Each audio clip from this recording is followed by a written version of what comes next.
What if a single agreement signed nearly 150 years ago could still shape the fate of an entire region today? At the heart of Southeast Asia lies Sabah, a land rich in history, resources, and controversy.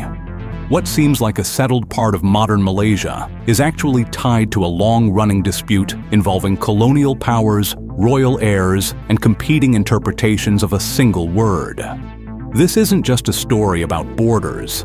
It's about history that refuses to stay in the past, and a legal battle that's unfolding on the global stage. To really understand the long-running dispute over Sabah and why it still matters today, you have to rewind the story.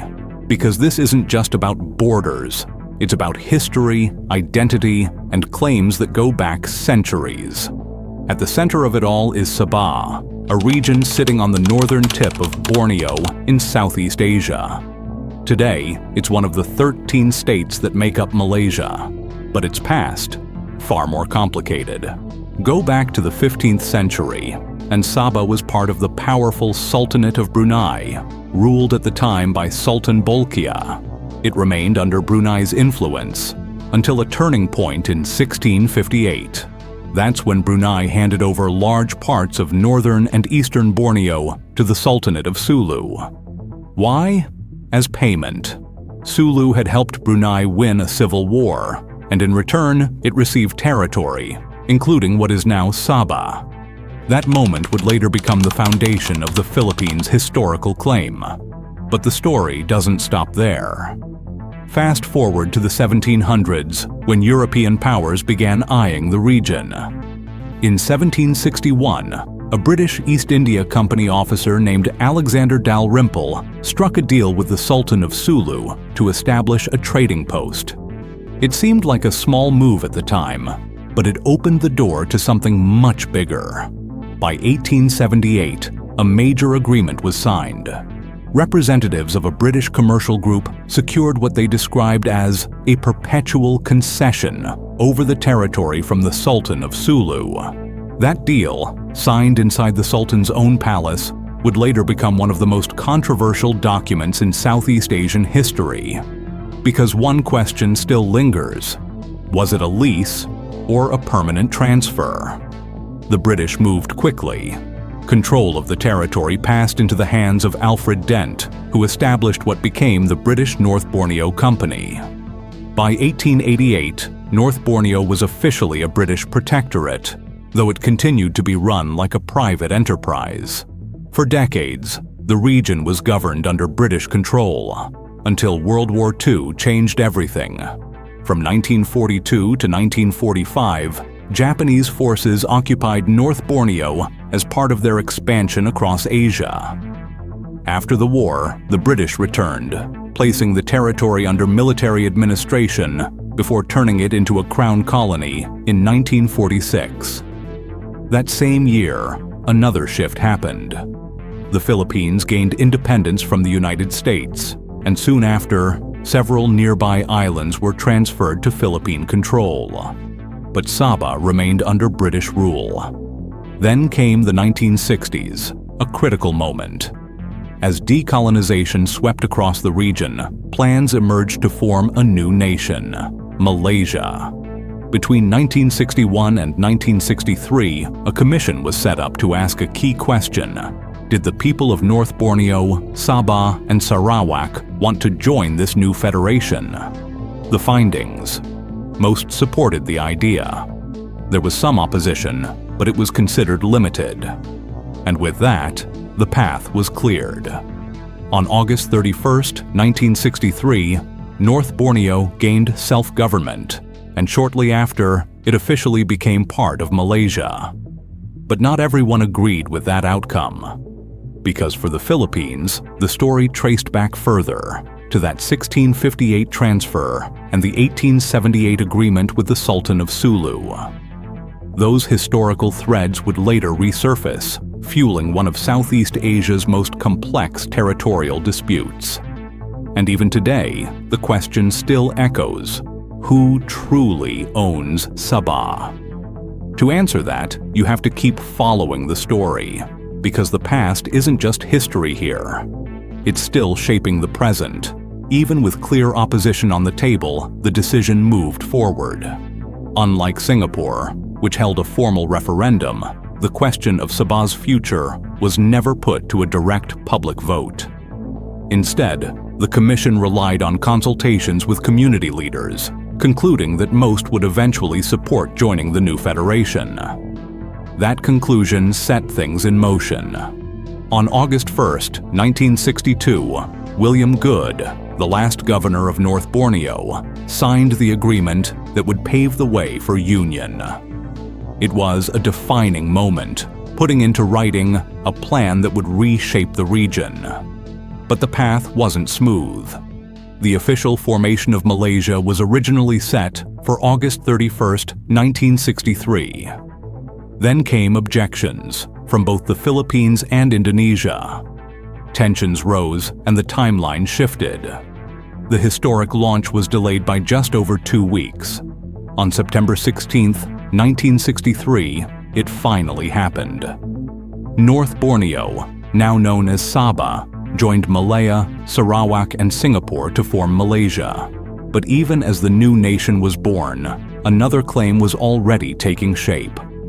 A year earlier, on September 12, 1962, under President Diosdado Macapagal, the Philippines formally asserted its claim over North Borneo. The basis: a transfer of rights from the heirs of the Sultan of Sulu, who declared that sovereignty over the territory had been passed on to the Philippine state. And that's where the real dispute begins. For the Philippines, everything goes back to the 1878 agreement between the Sultan of Sulu and the British North Borneo Company. Manila's position is clear. The land was never sold. It was leased. Sovereignty, they argue, was never surrendered. Malaysia sees it very differently. From its perspective, that same 1878 agreement represents a full and permanent cession of territory. Add to that the 1963 formation of Malaysia, where Sabah became part of the federation, and the argument becomes even stronger. The people had already exercised their right to self-determination. So, who's right? It may all come down to a single word: payakan. This term, used in the original 1878 document, sits at the heart of the disagreement. In Malay, it can mean to lease, but it can also mean to grant or to cede. That ambiguity has fueled decades of debate. Dig deeper, and it gets even more complex. In traditional usage, pajakan could imply a kind of permanent pledge. Land handed over in exchange for annual payment, with the possibility of redemption only if its full value is repaid. Then there's another phrase in the treaty, selama-lama, meaning forever or in perpetuity. Put together, the language suggests something binding. But exactly what kind of binding remains the question. And that's why, even today, the issue hasn't fully faded. Because this isn't just about history, it's about interpretation. One document, one word, two completely different meanings, and a dispute that still echoes across generations. For decades, one quiet transaction kept a centuries-old agreement alive. During British rule over North Borneo, payments were made every single year to the Sultan of Sulu and his heirs. And these weren't vague or symbolic. They were clearly labeled as cession money in official receipts. But here's where things get complicated. Fast forward to 1963, during the formation of a regional alliance known as Mafilindo, bringing together Malaysia, the Philippines, and Indonesia. The heirs of the Sultan of Sulu made a formal request: route those payments through the Philippine government to Malaysia. Kuala Lumpur agreed, but both sides told very different stories about what those payments meant. Malaysia treated them as final compensation, proof that the land had been permanently transferred. The heirs of the Sultan, they saw it as rent, evidence that the land was never truly given up. That single disagreement would later ignite a global legal battle. For years, payments continued, until everything came to a halt after a violent standoff involving militants in Sabah. From that point on, Malaysia stopped paying altogether, and that decision changed everything. Because if those payments were truly rent, then stopping them could be seen as a breach of contract. Malaysia, however, pushed back hard, arguing that no legitimate authority existed to receive the payments anymore. But critics point to a glaring contradiction. Payments had been made consistently for over a century, from the British era all the way to modern Malaysia, right up until 2013. So why stop now? That question sparked a legal storm. In 2017, the heirs of the Sultan of Sulu took the fight to international arbitration, filing a case in Madrid, Spain. By early 2018, formal claims were underway. Malaysia largely stayed out of the proceedings, and that absence had consequences. In May 2020, a preliminary ruling came down in favor of the heirs. Soon after, the case shifted to France, where things escalated dramatically. In February, a French arbitration court ordered Malaysia to pay a staggering $14.9 billion to the descendants of the last Sultan of Sulu. The ruling was tied directly to that centuries-old agreement, and the claimants didn't stop there. They moved to seize $2 billion worth of assets tied to Malaysia's state oil company, Petronas, in Luxembourg, part of a broader effort to enforce the ruling globally. Now, Malaysian government assets across the world could be at risk. Malaysia responded swiftly, securing a ruling from the Paris Court of Appeal to block enforcement, at least within France, arguing that such actions threaten national sovereignty. But here's the catch: that protection only applies in France. The arbitration award itself can still be enforced in up to 168 countries under international conventions, meaning the legal battle is far from over. So where does that leave Sabah? Right now, it remains firmly under Malaysia's control, ever since North Borneo officially joined the Federation in 1963. But the future, that's less certain. Because this isn't just a dispute between nations anymore. It's a legal showdown between a government and private heirs, rooted in a colonial-era agreement that refuses to fade away. And there's another twist. If the Philippines chooses to step in as the successor to the Sultanate of Sulu, it could elevate the dispute to an entirely new level. At the heart of it all is one critical question. Is the 1878 agreement still legally binding today?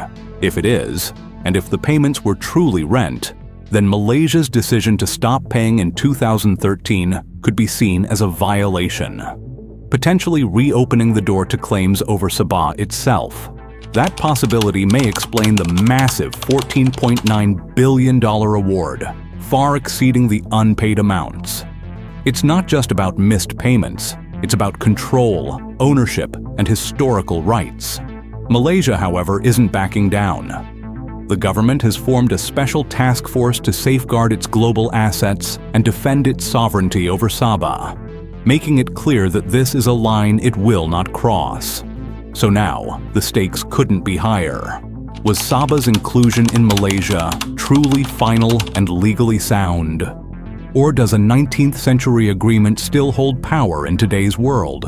There are no easy answers. But one thing is certain. Any resolution will require more than legal arguments. It will take diplomacy, cooperation, and a willingness from all sides to settle one of Southeast Asia's most enduring and complex disputes, peacefully. In the end, the question isn't just about who owns Sabah. It's about how history, law, and diplomacy intersect in today's world. Disputes like this remind us that the past can still carry real consequences in the present, especially when agreements, interpretations, and national interests collide. As the situation continues to evolve, it opens the door for deeper conversations about fairness, sovereignty, and peaceful resolution. What do you think? Should historical agreements still hold power today, or should modern realities take precedence?